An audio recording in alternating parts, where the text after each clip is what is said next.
एटा दिलीपर camping cylinder मते से भरवा कहला मु दुकानी गली से 100 टंका नेला माने जर्नी आरंभ आमको लोटिबा आरंभ हो गला। एबे एबे आमे भद्रक रु बाहरिलु दीटा बाइक नेकी गोटे बाइक रे दिलीप आ मु आ गोटे बाइक रे रब भाई आ बाबी नना जाउछंती। तो रब भाई रो टिके दुकान रे काम रही गला 15 अगस्त पई से सजौतला तेणु बाहर बाहर 11टा 11:30 हो गला। दिलीप घर कॉल आसुची गाड़ी चलो चलो कथा होची सांसारिक पिलाटा ना। बर्तमान आम आंदपुर बड़ दाण्ड में पहुँचलु। बड़ दाण्ड मीन्स ये गोटे जगन्नाथ मंदिर अच्छी दाण्डटा को बड़ दाण्ड कहुच्छे। बर्तमान टाइम है दिन 11:50 आम मैंने एपर्यंत जाणीनु जे आम कुआड़े जाऊँ प्लानिंग सेमती किसी हो नाला।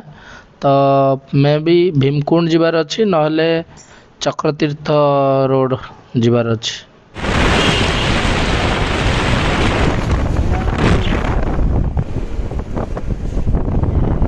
आंदपुर डैम ना बैरेज जो आंदपुर बैरेज क्रॉसिंग करू करू तो मु कहली चल टे बुली आसवा।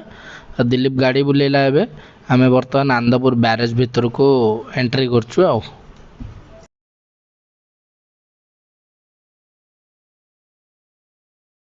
एक्चुअली 14 तारिख राति रे रवि मते कॉल कला कहला काली सकाळु आसीबु तू मु आ दिलीप जिबा बुलिया को मु हाँ मारदेली कहीं 15 तारिख तो छुट्टी थिला मोल ठीक अच्छे जिबा किंतु 15 तारिख सकाळु सकाळु प्रबल वर्षा होतला। तो मु भाविली प्लान बोधे कैंसल हो गला। मु सांगे सांगे दिलीप को फोन कली किंतु दिलीप कहला ना ना तू आसे आमे जिबा आज प्लान करचंती जिबा। तो मु रेडी हेगी गली आ मु भद्रक रे पहुंचला बेलु 8:30 हो गलानी। देखिला बेलु ना रवि बाहरची ना दिलीप बाहरची। मु ता पुणी रेडी करेली रेडी करू करू से ता काम दाम सरला बेलु दिन 11टा हो गला। तेणु 11टा बेले आमे जर्नी स्टार्ट कलु बाइक रे आसिकी पहुंचु पहुंचु बर्तमान आमे करंजिया रोड रे जाउछु। आ कोन तेणु फाइनल बाटरे हैला कि आमे भीमकुंड जिबु। हां मझिरे माइंड सेटअप करथिलु कि चावल भिजा जिबु किंतु जेहेतु दूर बोली भाबिलु आ टाइम बहुत लाग जो तेणु भीमकुंड जिबु फाइनल कर देलु।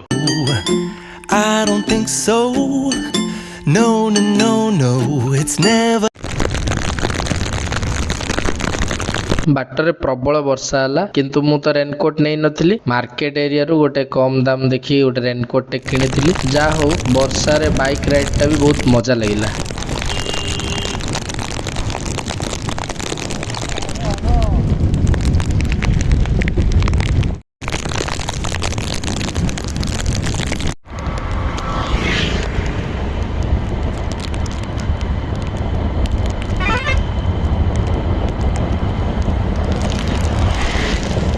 मझिरे मझिरे वर्षा छाड़ी जाउतला आ चारियाडे ग्रीन पूरा व्यू जा हो बाइक राइड टा बहुत भलो थिला।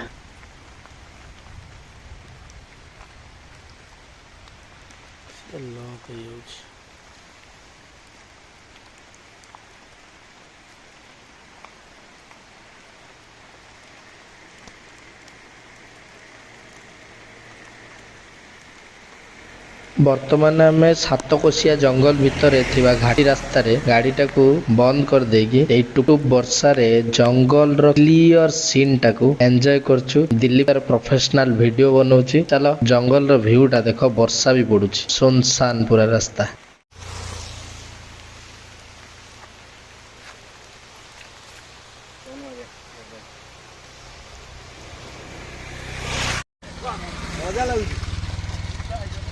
रब भाई आउ ये जो सुंदर व्यू रो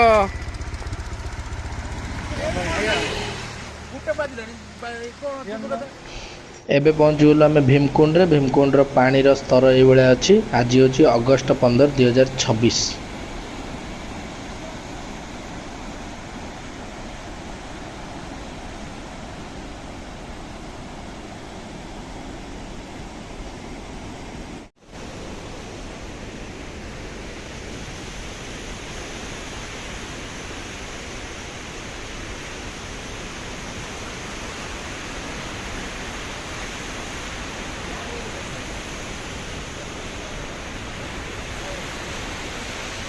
भीमकुंड रे केते पानी।